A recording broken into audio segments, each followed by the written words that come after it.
Crossover Thursday here on the Locked On Podcast Network. Chris Carter of Locked On Steelers, Qiant Myers, your boy Q of Locked On Raiders. We're going to talk about this matchup, but we also got to talk about that imminent trade situation of Davante Adams, what's going on there on both sides of this equation. It's time for some Crossover Thursday. Let's get into it.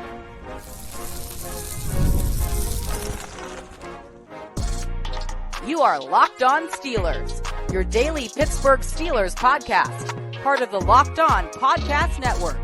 Your team every day. Hello and welcome to Crossover Thursday here on the Locked On Podcast Network. I'm one of your hosts, Chris Carter of Locked On Steelers. He's your boy Qiant Myers of Locked On Raiders. And as always, you can find both of our shows on your favorite podcasting apps and on YouTube.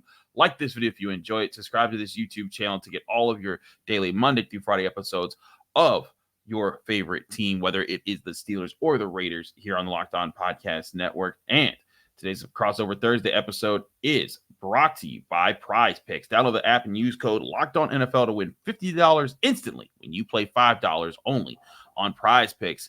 Q, we're back, baby. This is awesome. For those who might not know, the uninitiated, the two of us used to be the Friday. At one point, we were the Tuesday hosts too. But we were hosts on Locked On NFL for years on this network. And then this is Mr. Big Time over here. You see the ESPN on his jacket.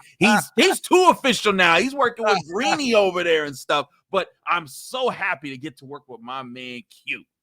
Yeah, this is good, man. It's good. It's glad to be back, man. It's always been fun doing shows with you, whether we're talking Raiders, Steelers, NFL in general, or just shooting the bull, man. It's always been good. So I know that this is going to be a fun one, man. One of the ones I had circled on the schedule as soon as it came out. So glad to be here with you, my man. Same here. I'm looking forward to partying up with you at the Combine again this year. Yes. But let's get into the big talk. And I know, there's people that are like, well, I want to hear all these matchups. Listen. You didn't come here for that. You came here for Davante Adams trade talk because, Q, this is a crazy situation. The Steelers, of course, have an obvious receiver need. It's been known since basically they didn't draft one in the first 2 rounds this past year, and it continues to get louder and louder. They didn't make the trade for Brandon Ayuk over the summer. For some, that wasn't a surprise. But now Davante Adams seems like a different equation because Davante Adams, when Brandon Ayuk was a guy in his prime that the Niners would have wanted to get decent compensation for. But Davante Adams is what, 32. So this is a different spot for the Raiders where he's a franchise type wide receiver, but he's only going to be that for maybe a couple more years. You'd imagine, if that. So I ask you, the Raiders, I believe they said that it's been out there that they want a 2nd-round pick. Is there a chance they come down from that and then like Omar Khan can get busy offering like day 3 pick type of situations, or are the Raiders just not going to have any of that?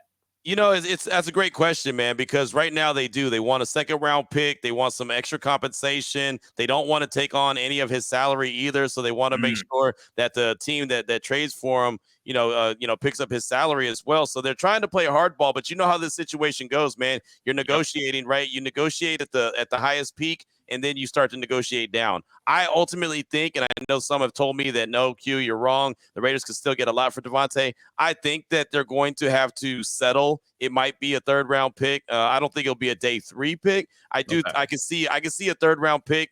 Maybe some kind of a conditional pick, maybe a 3rd and a 5th, or whatever the case may be. But I also see a scenario where the Raiders might have to take on some of that salary just to go ahead and get it done, because look, he's got a couple years left on his deal. For the Raiders, it's dummy years. Like, they were never going to pay him, and he was never going to play on those last 2 years anyway. There's no guaranteed money, but the base salary is like $37 million, and you know that nobody's paying that. So it'd have to be negotiated. So, the latest and the greatest, on Wednesday, Antonio Pierce told us that he's nursing his hamstring. He's rehabbing at the facility. They've had conversations. When he gets healthy and he's getting closer, he'll be ready to play. So what that told me is they probably hadn't got the offer that they're looking for yet, and they're trying to drive up that offer, trying to, drive the sense of urgency out there for teams that are looking for him. Yeah, I'm sorry. I've been dealing with a head coach in Pittsburgh that's lying to my face lately. And I'm just like, I can smell this a mile away. Like the Steelers, it's funny. It's also about the Steelers' number 1 wide receiver, George Pickens. He had the least amount of snaps of the season last week. And Mike Tomlin said, oh, it's load management. And I'm like, Mike, We all see that man not running his routes as hard as he could. Just say, hey, you sending a message over here. But hey, right. Head coaches, you gotta, maintain the line. You're protecting the organization. You're keeping us media out. I get it. It's obvious what's going on with the Davante Adams situation. The Steelers are in an interesting predicament because they want a number 2 wide receiver, but Davante Adams also would kind of be the number 1 wide receiver over right, George for Pickens sure. if he came to Pittsburgh. He's still, let me tell you this, he's still really good. Like there's a lot of folks that think that once you hit the 30-year-old, 31, that you start to decline. He's still very talented. Like there's no mistaking his talent. And I said it, and I've said it many times. If he did for some reason decide that, you know what, the grass is not greener, I'd rather stay a Raider. The Raiders are better off with him than they are without him. Their offense will not be better without him, right? He makes your offense better, but it looks like that, that's not going to happen. How much do you think to Davante it matters being on an excellent offense versus just an organization that he thinks will handle things the right way? Because if he's looking for an excellent offense, Pittsburgh Steelers ain't that. Right. But granted, there's also talk about Aaron Rodgers and the Jets. Do you want to go that place over there where they just fired their head coach? So I don't know about that. The Saints looked like maybe the first couple of weeks were more of a mirage than a sign of how their entire season would go. What does he hold out for? Do you have a vision or at least an understanding of where Davante Adams would prefer to go, if anywhere? I also know that, with the Saints and the Jets, those are also 2 quarterbacks he's very familiar with, in Derek Carr and, of course, Aaron Rodgers. That's the answer to the question right there, as far as I'm concerned. He wants to be somewhere where he's familiar with the quarterback, where the quarterback is familiar with him, where they're used to getting him the ball. And more importantly, and this is the one big thing that the Raiders have not done. And look, he came to the Raiders and in 2022, and we were doing a show, as a matter of fact, when the trade went down. We were in the middle of this, and all of a sudden you said, I think you got something else you've got to go do. Because, this is that was so funny. Right. That was just a little while ago. That was 2022. And Chris, he's had 6 quarterbacks that he's played with the Raiders since then. 6. And it wasn't that long ago. So I think he wants a quarterback that knows him, knows how to get him the ball in stride so he can do stuff with it afterwards, get the yak yards, and also a quarterback that's going to feed him the rock. Right now, he's dealing with Aidan O'Connell, who was just named the starting quarterback. He had a little bit of familiarity with him back in 2023 when Aidan O'Connell took over as a starting quarterback, so he knows him. He's worked with Gardner Minshew. I mean, he's just dealt with a lot of inconsistency, and I think that for anything else, he probably wants consistency. And so when I look at the Steelers and I look at their quarterback play, I don't know about Russell Wilson. I've seen 2 organizations give up on him, so I'm not trusting and believing that he's the end-all, be-all. And I know Justin Fields isn't, right? So I don't know if he would be happy in Pittsburgh with that quarterback situation, but that's just my gut feeling. Yeah, and I feel like Davante Adams is going to have a say where he goes. It's not going to be like the Raiders are like, you're going over here, you're going to like it. Because here's the thing is that if Davante Adams says to the next team, I'm not playing, you don't want to have who's the guy that the Eagles traded to the Jets? Oh, Hassan Reddick. It's Hassan. You don't want to have a Hassan Reddick situation on your hand if you're any team. So you're trying to be like, you know what, it'll be a situation. So that's where I'm saying. So if you had to say what's more in favor than not happening, would you say that Davante Adams being traded somewhere else other than the Steelers is more likely than him being traded to the Steelers? I would say so. So. I honestly think that the Saints are the leaders in the clubhouse. I know that the easy connection is the Jets because of Aaron Rodgers, but for some reason, I really do believe that the Saints are the ones that are showing the most interest, even if it might not be publicly. Right. I know for a fact that there's some folks in the Saints front office that are very familiar with Davante, that used to work in the Raiders front office, that have been sniffing around, let's put it like that, sniffing around Davante, and are very they're in the know with what's going on with the negotiations. And I even had one reach out and say the Raiders are still asking for too much and they don't want to take on any salary. So that came from the Saints. So I could tell you that. So I think that there's more interest on their part than there is on the Jets. But one of those 2 places would be an easy answer for the landing spot. No, that sounds like it makes a lot of sense to me. And plus, I also think that when people say the Steelers are players, like I always put that, like, put an asterisk next to that. They're players and that they made a call to see what the deal is, and they said, hey, like if you're interested, this is what they'd be offering. I don't think Omar Khan's selling the farm for this. I don't think he's giving up a second round pick. Like you were saying, if it's something, it maybe a third and then like a conditional, like, pick in on day 3 on top of that. And maybe they wouldn't take on all the money, but they would take on some of the, enough of the money to give the Raiders, more comfortable level there. But I'm with you. I think that the Steelers' offensive situation, if Davante Adams is leaving the Raiders because he's been frustrated with the quarterback situation, why would you go to Pittsburgh where, like, hey, Justin Fields hasn't been bad, but he's also not, lighting it up right now. And if you're Davante Adams, you want to be on a team that can light it up. The Saints have kind of cooled off since they started off red hot, but they've also shown the ability to light it up in a game, in multiple games this year. So I'm with you. I think the Steelers aren't the favorites to get Davante Adams. It would take some sharp turn of events, in my opinion, that would shape that. Like if the Saints just were like, you know what, you guys won't budge, we're out. And if the Jets were like, we're out. And then the Raiders were like, we got to get something for this guy. To me, that is like the one path of, if Davante Adams ends up with the Pittsburgh Steelers, that's the reason. Yeah, I can see that. Like at the end of the day, the Raiders have to do what's best to improve their team, and they got to also be realistic about the situation, right? I mean, you can hold out for a second all you want, but if it's not coming your way, then what do you do? And if I was the Raiders, I'd even be willing to eat some of the salary if I could make that 3 turn into a 2.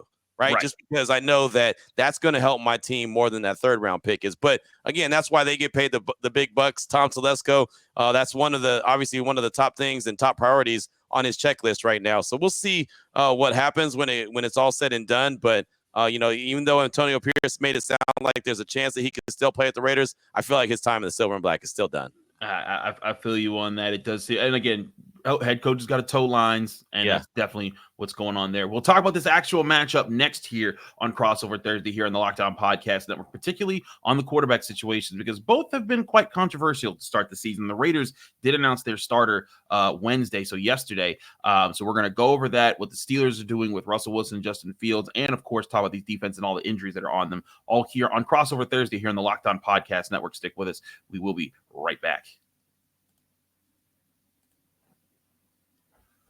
But first, I remind you, this show is brought to you by Z-Biotics. Z-Biotics is pre-alcohol probiotic drink, and it's the world's first genetically engineered probiotic. It was invented by PhD scientists to tackle rough mornings after drinking. Here's how it works. When you drink, alcohol gets converted into a toxic byproduct in the gut, and it's this byproduct, not dehydration, that's to blame for your rough the next day. Pre-alcohol produces an enzyme to break this byproduct down. Just remember to make Z-Biotics your first drink of the night. Drink responsibly, and you'll feel your best the next day. I first gave pre-alcohol a try before I had some birthday fun with friends recently, and I woke up the next morning fine, like not even thinking about it. Like, oh yeah, that was fun. And I was like, wait a minute, I drank last night, and I'm doing all right today. And I think that was because of Z-Biotics. Here's how to use it. Step 1. Drink pre-alcohol before your first drink of the night. That's very important. You have to do that. But step 2, drink responsibly. Still don't go crazy. Don't go ballistic and chug tequila for three straight hours. But pace yourself, hydrate, and then step 3, after that, you'll wake up, you'll feel refreshed and ready to go to enjoy your day the next day. It's that easy. Go to zbiotics.com/LockedOnNFL to learn more and get 15% off your first order when you use LockedOnNFL at checkout.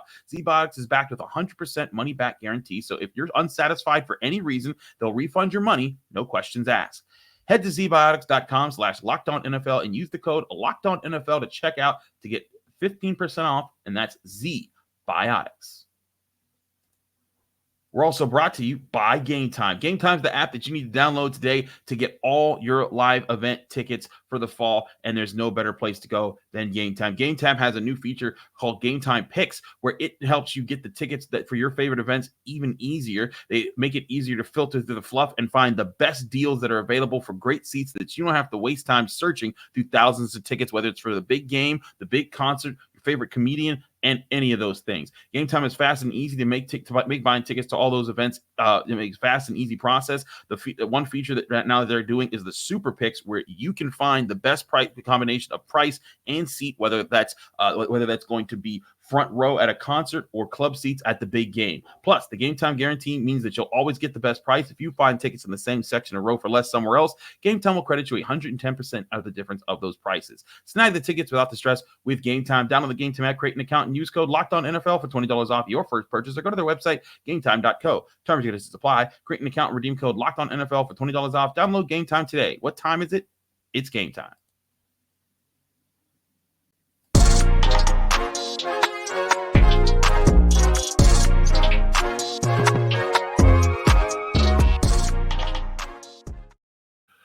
Back here on Crossover Thursday here on the Locked On Podcast Network. Chris Carter of Locked On Steelers, Qiant Myers, your boy Q of Locked On Raiders. Q, let's get into this quarterback situation. The starter was announced Wednesday by the Raiders. I thought that was an interesting move. I mean, you got to, kind of call who your guy's going to be. But it seemed like this was the announcement for the whole season. What's your read on O'Connell being the guy? I thought it was the right decision. I really did. After the Raiders lost to Denver on Sunday and just Gardner Minshew getting off to a hot start, he was 9 for 9. Then he threw a pick six to Pat Surtain.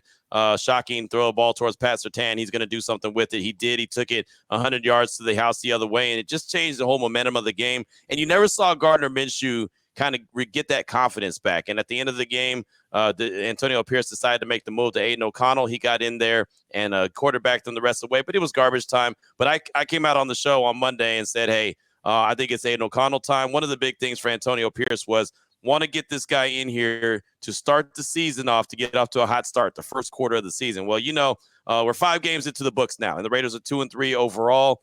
They didn't get off to the hot start. They've been very inconsistent. Offense is trying to find its identity. Gardner Minshew's been okay. Hasn't really used his legs that much to create, where that's where I thought he was going to be able to take an advantage of it. The offensive line wasn't where it needed to be. Minshew could just, run around the yard a little bit, and he hasn't really done that outside of, Sunday he did it twice, picking up first downs against the Broncos. So I did think following that game on Sunday that it was Aidan O'Connell time, and then on Wednesday, AP said he's the guy that gives him the best opportunity to win games. So there you go, Aidan O'Connell, second-year guy. He'll get to start, and we'll see what it looks like. I certainly will look like. What has been his strength so far that has helped him be a better quarterback this season?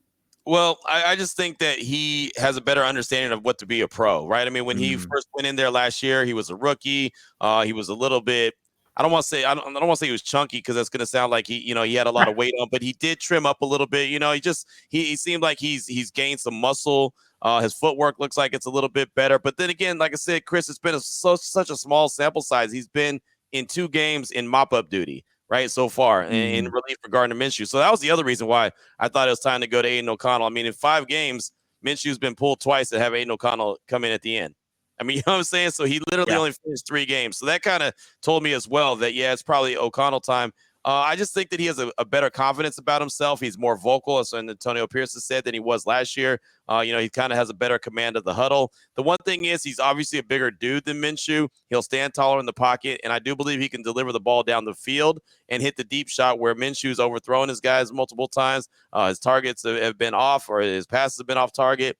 I just think that O'Connell will have, a better accuracy, just better control of the ball. And the one big concern that I've had when it comes to Aidan O'Connell is the fact that he doesn't really run too much. He doesn't really move around too much, more like a statue in the pocket. But he's starting to roll out a little bit. What we saw in a small sample size, he's rolled out a little bit, moved the pocket just enough. He's never going to be a guy that you're going to mistake for, Josh Allen or anybody, somebody that's just going to run around consistently when need be. But if he can move just a little bit, slide in the pocket, step up in the pocket, and deliver the ball, he probably could be a pretty good quarterback. So, again, I mean, we saw a small sample size last season, the last 9 games of the year he started, but this is a new offense. So I just want to see how much he's improved in this new offense since training camp and preseason to where he is going into week 6. It feels like that's especially important this week against a team like the Steelers that wants to win with their pass rush. Yeah. On the flip side here, Q, Justin Fields is QB1. Now Russell Wilson is he? He wasn't in the pole position for this week. Right. Now, and I say that for this week because Justin Fields has of course been starting. But Russell Wilson was a full participant on Wednesday, and Mike Tomlin did say this week is different than any other week. Now, he also said that Justin Fields will practice as QB1 and the team will prepare as if he's the starter throughout this week. But I think with Russell Wilson being a full participant on Wednesday, people have to remember the Steelers went and got Russell Wilson. They signed Russell Wilson before they traded for Justin Fields, and they only traded for Justin Fields after they traded away Kenny Pickett because he was upset about Russell Wilson coming to the team. So with that, like, I think the Steelers have every intention to look at Russell Wilson at some point and say, like, hey, we got to give this guy a shot. It just might not come this week because I think they want to see, hey, he had a calf injury in camp. He had it again at the start of the season. Like, literally week 1, we all thought Russell Wilson was starting, and then all of a sudden he's not practicing, and we're like, what's going on there? And Justin Fields has started for 5 games. But with Russell Wilson, now you look at it and you say, okay, now that he's back, you probably give him a week to say, how does he do this week? Wednesday looked fine, full practice. Does he do that Thursday and Friday? And if that happens, maybe he's the number 2 quarterback instead of the emergency number 3 quarterback on Sunday. And then after that, if Justin Fields doesn't light it up against the Raiders, maybe then it's Russell Wilson time. But it's certainly been a very interesting process for the Steelers to go through here, especially considering none of these quarterbacks were in Pittsburgh last year. Yeah, that's the thing, man. And when I look at the quarterback position and look, both quarterbacks, Fields and Russell Wilson, there was members of Raider Nation that wanted the Raiders to go out and acquire those guys because they knew that they needed a quarterback, especially, one that obviously Russell Wilson has had success in his career, and Justin Fields is still young. And so, I just never knew which either one of these guys bring to the table. And observing it from a distance, like I feel like that the Steelers had no business losing that game to the Cowboys on Sunday night. And, they did. They found a way to lose it. Just didn't feel like that they made the right plays when they had to. My big question about the Steelers is not even necessarily about the quarterbacks, Justin Fields or Russell Wilson. What about the offense that Arthur Smith is calling? To me, it feels very vanilla, but you're on top of it. You cover the team like a glove. How are you feeling about what Arthur Smith is doing as a play caller? I thought the Steelers were very conservative for 4 weeks. And then I did a film study for the Pittsburgh Post-Gazette on the play calling specifically this past week against the Cowboys. They threw half of their first down plays in the first half. They let Justin Fields to take shots downfield. And there were also plays I think Justin Fields just didn't take that were there. And that will be the thing that hangs up, that puts Russell Wilson back out there. If Justin Fields comes out in this game, I fully anticipate the Steelers to say, hey, you know what? Teams are still run blitzing the offensive line, which is a very young unit. They've had 5 different starting offensive lines in 5 straight games. So they're still figuring things out there. Teams are run blitzing and say, we're not letting you guys figure it out. We're not letting Najee Harris get going. We're forcing your quarterback to have to beat us. And Justin Fields has made plays here and there. Like, he's had some sparks where it's like, hey, that you can see the potential there. But that consistency of seeing the field, taking what's there, throwing it downfield when there's an opportunity and making the right read. He hasn't shown that game, play in, play out, series in and series out to make him a consistent threat. And so that makes me think that they have been conservative for a reason. And then they opened it up a little bit Sunday night against the Cowboys, and it yielded some results, but it wasn't the results that you wanted. You only got 2 touchdown drives, and they were 3 of 12 on third downs. You cannot be 3 of 12 on third downs with the way that they want to play football. They want the defense to be rested and fully ready to go. And that defense let up 6 points through the first 50 minutes of play. And then at the end of the game, they're playing 80 snaps, and then they gave up 2 fourth quarter touchdowns. So to me, I think that part of it has been they've been intentionally holding things back, trying to see, like, okay, let's ease Justin Fields into things. And then Sunday night, they opened it up a little bit. I would not be shocked if they opened it up the same kind of way against the Raiders this week, where, you know what, wouldn't be shocked. First play is a play action with a shot down the field available to Justin Fields there. Wouldn't be surprised if they, had more of those plays designed up. But, I think this will be the test this week. If Justin Fields can hit on more of those, then maybe we have more of a question. But if he doesn't, and even if the Steelers win 2018 or something like that, I think then you could see a Russell Wilson situation, and it wouldn't be about Arthur Smith. I actually don't think Arthur Smith has been a holding back factor on the Steelers just yet. Again, it's through only 5 games. Yeah. I evaluate each week and then, put together my notes as the season continues. So let me ask you this real quick. What about Russell Wilson? Or I guess maybe not Russell Wilson. We know the trade deadline is week 10. That's November 5th at 1 p.m. Pacific time. The trades have got to be made. Is there any chance that either one of those quarterbacks is shipped out of Pittsburgh?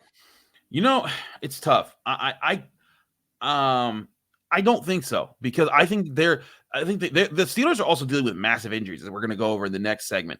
I can only imagine, like, if this team, Kyle Adams, like, he came in for like 2 plays through a 19-yard pass and they were happy with that. But like, they got these guys to figure out who they want at quarterback. Now, if some team got really desperate, like if the Miami Dolphins said, "Hey, you need, we'll offer a second for Wilson or Fields because we just need somebody because Tua's too banged up," then that's a different story. The Steelers might be like, okay, we'll suffer now to figure that out later." But I don't think any of either of those quarterbacks is garnering that kind of a trade pick. So with that, I think the Steelers are like, "Hey, you know what? We'll take the either or of these quarterbacks throughout the rest of the season and trust that someone's going to figure it out and then give us the opportunity to flip back and forth if it's more of a hot and cold type of situation there." But that's how I see it playing out right now. I don't think that either of these guys are are guys that they put on the trade block. They're more so, if you come a calling, you better come correct, and then the Steelers will be able to listen to you. That makes sense. I know there was, and I'm not even talking about with the Raiders. I just know there's a lot of speculation that with some quarterbacks going down, maybe they'd be in the market to move on from one of them. So I thought, might as well ask the expert. Might as well ask Chris Carter. There you go. I appreciate that. We'll get to some more expert talk here. These injury reports are vast. We'll go over on them on both sides of this upcoming game here with Steelers and Raiders playing Sunday in Las Vegas. Chris Carter, Qiant Myers, stick with us. We'll be right back. But first, I want to remind you this show is brought to you by FanDuel Sportsbook, the #1 sportsbook in America. You've heard us talk about FanDuel all year long, and for good reason. America's #1 sportsbook gives you all the odds, ends, and lines you could want for NFL, NBA, NHL, MLB, and all of those are back. It's the best time to be betting on sports because all the sports are going right now. Plus, college sports are available, and you can get all of those odds, ends, and lines at FanDuel.com. This week, the Steelers have remained 3-point road favorites against the Raiders with their money line moving a little bit here. It's -162. It's down a couple points. The Raiders at +136, but the over-under continues to look steadily at 36.5 points on this upcoming game. Get all those odds, ends, and lines and make your bets at FanDuel Sportsbook. And today, if you get started with your first $5 bet ever at FanDuel, you'll get $200 back in bonus bets guaranteed. That's right, $200 of free bets today for new customers if you just bet $5 only on FanDuel.com. Just visit FanDuel.com to download America's #1 sportsbook.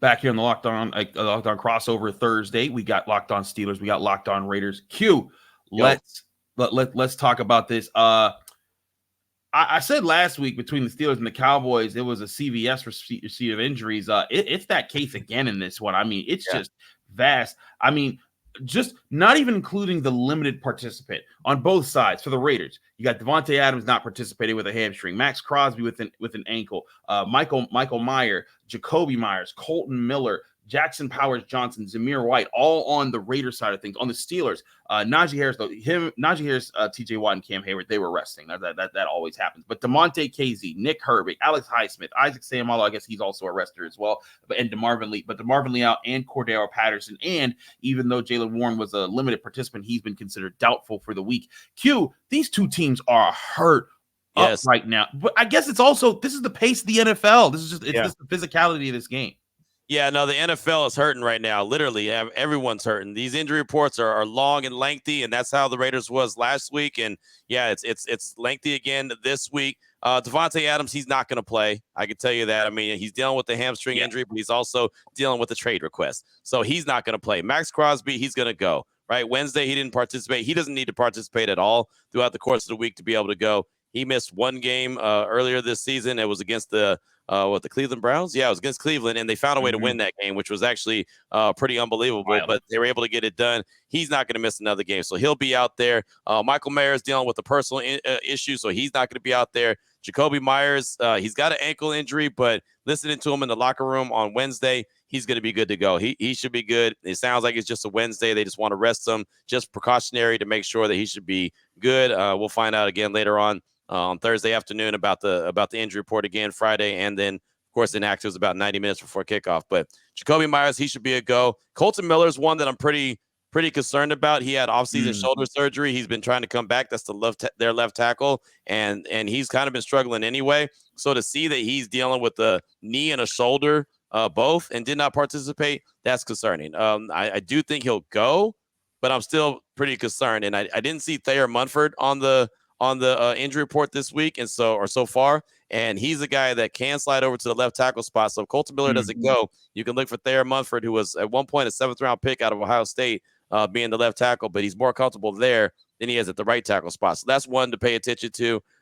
Jackson Powers Johnson, knee injury, and he didn't participate. That's one to be concerned about as well. He missed all the training camp, all the preseason.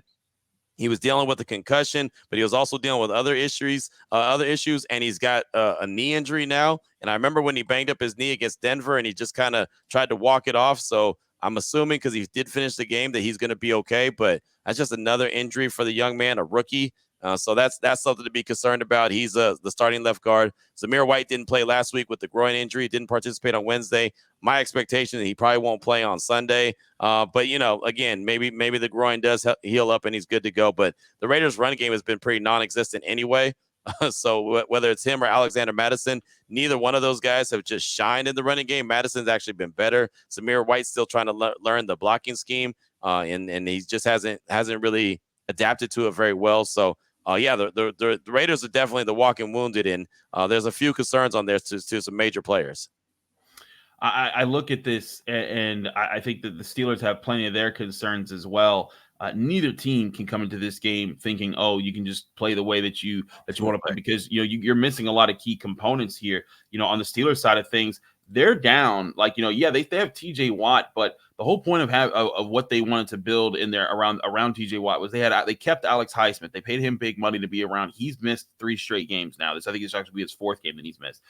Nick Herbig was a guy they drafted last year who played very well, and they were very excited to be the first guy off the bench. The 3 of them in the first 3 games together, they were phenomenal. They were getting after it. They were playing really well. Then Highsmith went down. Herbig had to become a starter against the Colts. That didn't look too good against them. He looked better. He looked good last week, and then he got hurt. And then after he got hurt, TJ Watt had to basically stay on the field the whole game. And then by the end of the game, when the Cowboys were driving, he was gassed because he'd been out there for 70+ snaps. And now all of a sudden, both of those guys are not playing this game. And so now you have practice squad guys, defensive linemen, rotating out, playing edge. That's going to be a rough spot for the Steelers. And then you also have Cordero Patterson, the guy who's your number 3 running back, not available. Your number 2 running back, Jalen Warren, most likely not available. Though again, he looked all right in practice, but the Steelers have been very careful with him because he's had multiple injuries this year already.